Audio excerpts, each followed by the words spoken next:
Our forecast now. We had some rain out there tonight. Cooled it off just a little bit and then got hot all over again, Dave. And it gets that steaminess out there, you know. It's like they're great for the moment because it gets you out of the 90s, but it's so humid out there. So we did have some downpours near downtown, over by the airport, up towards Center Point area. Had a pretty good dose of rain up there, even a downpour here at the CBS42. But things are quieter now, 75 degrees, but that dew point there is up to 73, and it feels very muggy out there. Most of us are in the 70s, 180 there over in the Innocent area, and most of us have dried out. There's one lone thunderstorm that's still continuing to go here in southern part of Cherokee County, south of Ellisville, south of Weiss Lake area, toward McFree Crossroads area there, heading toward the Exie area, and then it looks like it working its way toward Bluffton and Bauxite. So a little bit of some downpour, maybe a couple of rumbles of thunder for you there right along the highways there, Highway 9. So just be aware we could see some of that as we go forward here on into the next hour before we start to see that dissipating here in just a little while. So we'll continue to watch this one as it moves on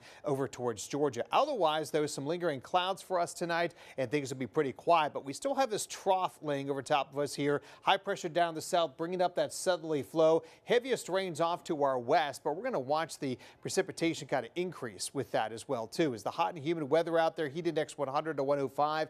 Next couple of days with those summertime storms, and the heavier rain with some downpours expected Thursday and Friday with maybe some minor flooding issues. Part of that is the deep tropical moisture we have in place here. Combine that with our trough sitting here, a front off to the north. That's going to help to give us a little more lift in the atmosphere, and it's going to give us that threat for some storms as we go forward. Then you'll look at the winds aloft here, and you'll watch these little darker streaks here, the green color coming in. That's kind of an enhanced winds, and that also helps to spark off more thunderstorms coming on in as we head throughout Thursday, and we'll see it again as we head into Friday too. And as that happens, that tends to give us a better coverage of some rain out there, and something to be watching here as we move forward. So the chance of rain 60 to 70% as we head throughout Saturday before back to your typical just pop-up variety air mass thunderstorms next week. So waking up to 73 degrees tomorrow morning, mostly clear and muggy. By the afternoon, we'll get to 90 degrees, having about a 60% chance for some rain. So if you're headed out to the Big Time Rush concert tomorrow at 7 o'clock, be prepared for some of that wet weather out there with a 40% chance for some rain.